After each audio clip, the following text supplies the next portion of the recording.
इंद्रियों को वश में करो। नेत्र सबसे खतरनाक, इनको बहुत सावधान रखो। बहुत बहुत ये चंचलता, नेत्रों की चंचलता। भगवत चर्चा हो रही तो हो सकता है शब्द ना सुन पाओ, लेकिन विषय चर्चा हो रही है तो आप 10-5 हाथ दूर होगे तो भी श्रवणेंद्री पकड़ लेगी क्या बातें हो रही। निंदा, स्तुति, विषय चर्चा। इंद्रियों को शासन में रखो, इंद्रियों को वश में करो, क्योंकि ये ज्ञान विज्ञान का नाश करने वाले महापापी काम इन्हीं के वशीभूत होकर तुम्हें नष्ट करते। मार डाल इस पापी को। भगवान कहे पाप मानम प्रजयहीनम ज्ञान विज्ञान नाशनम, मार इस काम को नष्ट कर। तस्मात् तुम इंद्रियाण्यादौ नियम भरतर्षभ।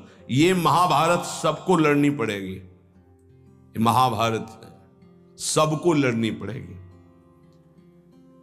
अगर आपको अपने स्वराज्य सिंहासन पर बैठना है, मुक्त होना है, तो ये युद्ध स्वीकार करना पड़ेगा, ये चुनौती स्वीकार करनी पड़ेगी। भगवान कह रहे इंद्रियों को वश में कर, ज्ञान विज्ञान का नाश करने वाले इस महापापी काम को अवश्य बलपूर्वक मार। भगवान आदेश कर रहे हैं पाप मानम प्रजयहीनम ज्ञान विज्ञान नाशनम, तस्मात् तुम इंद्रियाण्यादौ नियम भरतर्षभ। इसलिए पहले इंद्रियों को काबू करो। रसेंद्रिय से शुरू करो, मुख्य द्वार। ये ज्यादा रजोगुणी भोजन पाने पर चंचल होती। जब ये चंचल होती तो हर इंद्रियों में चंचलता। इसको संभालो। उचित आहार, सात्विक आहार, कम स्वाद वाला आहार, बच जाओगे। ज्यादा स्वादिष्ट पाने की कोशिश मत करो। अगर रसेंद्रिय स्वाद नहीं छोड़ पाए तो जनेंद्री का स्वाद छोड़ पाना बड़ा कठिन हो जाएगा। इंद्रियों को विषयों में संयोग मत होने दो। भोग बुद्धि से प्रवृत्त ना करो। केवल जीवन निर्वाह बुद्धि से प्राण पोषण के लिए पहले यहीं से शुरुआत करो, रसेंद्री से। प्राण पोषण के लिए अन्न जा रहा है, स्वाद के लिए नहीं। आप नहीं हो भोक्ता, ये रसेंद्री का है। इतनी जबान में रखी गई पूरी बात। यहां के नीचे कोई मतलब नहीं है क्या जा रहा है, इससे यहां कोई स्वाद नहीं। बस ये 2 अंगुल 3 अंगुल का खेल है। इसे क्या गुलाब जामुन है या क्या, बस ये जहां अंदर गए ना तो फिर और कुछ मांगे होने लगेंगी। रसेंद्री से स्वाद। अब अगर जरा सा नमक कम हुआ तो हल्ला मचाने लगे, नमक लाओ थोड़ा कम है। भैया किसके लिए, किसके लिए स्वाद बना। कभी कभी तो मनाओ कि नमक डालना भूल जाए, फिर देखे कैसा लगता है। कभी कभी बिना स्वाद के भी भोजन पाना चाहिए। हाँ, ऐसा करो। मन चंचलता रहित हो जाए, इसके लिए सात्विक भोजन करो। अच्छे अच्छे पदार्थ इसको दिखा दो। हाँ, जैसे आज साधु सेवा भंडारा ऐसे जैसे होता है, कभी ऐसा उत्सव आदि में दिखा गुलाब जामुन। जब परोसने आवे तो क्यों आज थोड़ा उधर ऐसे बस दिखा, और वो जले गए। हाँ बोल दो अंदर से।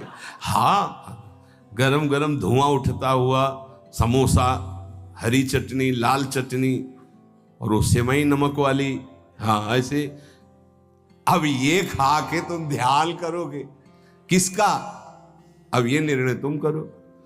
ये चीजें खा के तुम ध्यान करोगे, प्रभु का तो ध्यान होने वाला नहीं।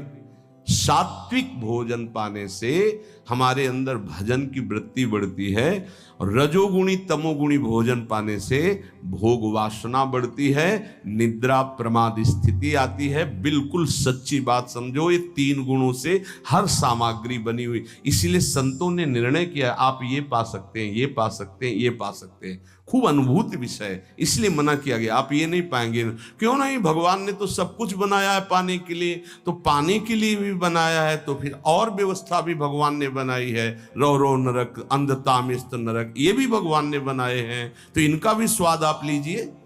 सावधान, शतोगुणी भोजन संयम पूर्वक पाइए नाम जप करते हुए, और इतना कि बस लगे कि हाँ, थोड़ा वजन लगने लगे कि हाँ हो गया, बंद कर दो, शाम के फिर पा लेना। कोई तुम्हें तो ये है नहीं कि पता नहीं मिले कि ना मिले, कई दिन मिले कई दिन ना मिले।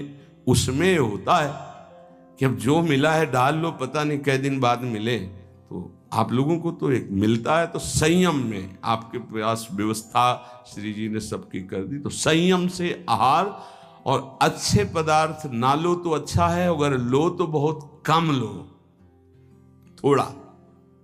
अरे ये शीशी है, ये पेट में डालने की जरूरत है, नाभि में डालने की जरूरत तो है। मन, खीर में नुकसान नहीं है, गुलाब जामुन में नुकसान नहीं, वो जो मन को बढ़ावा मिला रसेंद्री के द्वारा, अब वो इतने में तृप्त नहीं रहेगा, वो और इंद्री को लेकर के भ्रमण करवाएगा हमको। और जब इसको मारना, जैसे मन हमसे गलती करवा देता है तो क्या कहो, गाल में मारो, तो त्वगेंद्री पिट रही, उससे क्या होना है। इसको कैसे मारा जाए, इसको ऐसे मारा जाता है, ऐसे। जो देखो गुलाब जामुन, भैया आज हमारा पेट दर्द कर रहे हैं, वो कहेगा नहीं, कहो, नहीं नहीं बिल्कुल नहीं कहेंगे। वो जो मन को पीड़ा हो रही, अब वो पिटाई हो रही, साधक मन को बहुत दुलार करता, पीट नहीं पाता। इसको पीटना सीखो, बहुत जल्दी ठीक हो जाएगा। ये कहता है आज ये देख ले, हाँ हाँ बढ़िया है, चलो चतुरासी जी शुरू करते हैं। वो कहेगा नहीं नहीं चतुरासी जी शुरू कर। उसको मारना है तो उसके विपरीत चलना पड़ेगा। साधक से गलती होती, मन को मारना है और वो मारता और किसी को है। आज ये नहीं कहे, आज ये नहीं, आज ऐसे नहीं, आज अच्छा मान लो आप परिक्रमा दे आए तो शरीर को पीड़ा पहुंच रही, मन को कोई फर्क नहीं पड़ रहा। मन जिसको चाह रहा है वो चीज उसको ना दो तो उसको पीड़ा होती है, और उस पीड़ा को आप अपनी मान लेते हैं, इसलिए दुलार करते हैं। इस रहस्य को समझिए, मन की पिटाई जरूरी है, और ये इतने सुरक्षित रहता है कि इसको दुलार करना होता, पीटना होता नहीं। इसकी पिटाई है कि ये जब जो मांगे आज ऐसे, तो दिखा दिया कि हाँ देखो ये है, मिलेगा नहीं तुम्हें पाने को, और वो जलन पैदा करेगा। 5 मिनट का चांस है, 1-2 बार केवल आएगा ये कि गुलाब जामुन गुलाब जामुन, फिर बाद में तो मिलना। और रोज कौन मिलता है, हाँ नहीं कोई बात नहीं है, धैर्य रखिए। और अगर वहां सब कुछ बना हुआ साथ में केवल खिचड़ी, तो खिचड़ी परोसा लीजिए, और वो जलेगा, आप देख लेना वो जलेगा। ऐसा क्यों कर रहे हो, इसलिए कर रहे हैं कि हमें श्री जी चाहिए। बदमाश, तुझे हम जो दे, फिर इसके बाद हमसे और मांग करेगा। संतों ने इसको ऐसे बस में किया है। बहुत कठिन, बहुत कठिन है। अगर सामने से मिठाई प्रिय है और वो निकल जाए, आप परोसाओ ना, तो आप देख लो, कामा संजायते क्रोधा, भौं चढ़ जाएगी अपने आप से। कितनी बड़ी चूक हो रही है। परम पद फीका लगेगा, गुलाब जामुन मीठा लगेगा, ये बहुत बेईमान है। आप इस बात से समझ, मतलब सावधान रहें कि इसकी चाल में ना फंसे, इसकी पिटाई जरूर करनी है। मन कहां से पीटा जाता है, इसकी मांग को ना कर दो, बस इसकी पिटाई शुरू हो गई। ये कह रहा है ये चाहिए, उसके विपरीत नहीं। अब वो जलेगा, जलेगा, पवित्र हो जाएगा। और उसने मांगा, वो आपने दे दिया, अब वो और मांग रख देगा, वो आपको परेशान कर। तस्मात् त्वमिन्द्रियाण्यादौ नियम्य भरतर्षभ। हे अर्जुन, ये राग पूर्वक जब किसी वस्तु को पाता है। अच्छा, और दूसरा उपाय, गुलाब जामुन पाना है या 5 गुलाब जामुन देना, थोड़ा नमक ले आना और शांत। वो कहेगा नहीं नहीं नमक, गुलाब जामुन पाना, मिला लिया, अच्छे से नमक मिला लिया, गुलाब नहीं नहीं पाओ ना गुलाब जामुन। ये उसकी मार है, पर ऐसा साधक मारना नहीं चाहता। सब्जी साइड में करके एकदम दोना में लग रस सहित जे भी ऐसे किया, पूरा फूटा मुंह में। तो अब वो मन का पोषण हो रहा है। हर वस्तु का ऐसे ही, हर विषय का से ऐसे ही है। तो अब अपने लोग मन को तो समझ नहीं पा रहे, उसको पीट नहीं पा रहे, वो हमको फंसा के पीटता चला जा रहा है। बहुत पीटता है, देख लो, बहुत पीटता है मन, बहुत पीट। इसकी पिटाई चाहिए। कोई गुरु कृपा पात्र इसको पीटना शुरू करता है, यही उसकी पिटाई है कि इसके विपरीत चलो, जो मांग इसकी हो रही है उसके विपरीत चलो। खीर भी परोसेगी तो खीर और सब्जी दोनों को मिला दो, ना सब्जी का स्वाद ना खीर का स्वाद, 2 रोटी 3, वो जलेगा कि यार तुम कैसा क्यों कर रहे हो, बस तुम कर लो ऐसा, तो रसेंद्री ठीक हुई तो सब ठीक हो जाएगा। शास्त्रों में वर्णन किया गया धैर्यवान वही है जो रसेंद्री और जनेंद्री को, बस 2 इंद्रियों की चर्चा हुई और तो सब अपने आप हो जाएंगी।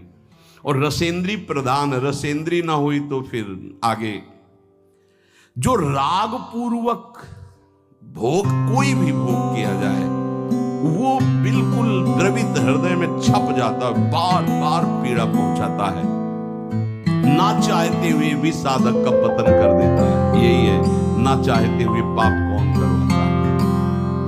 आहार का बहुत बड़ा फर्क पड़ता है। अगर हम आहार पर संयम कर लें तो निश्चित काम पर विजय प्राप्त की जा सकती है। अगर आहार पर संयम लें, उचित आहार से आप देखना खाते खाते मर जाते हैं, लेकिन खाने की इच्छा पूर्ति नहीं होती। यही चमत्कार माया का। 2 रोटी डाल लो फिर भजन देखो कैसा होता है, देख लो ना आप करके।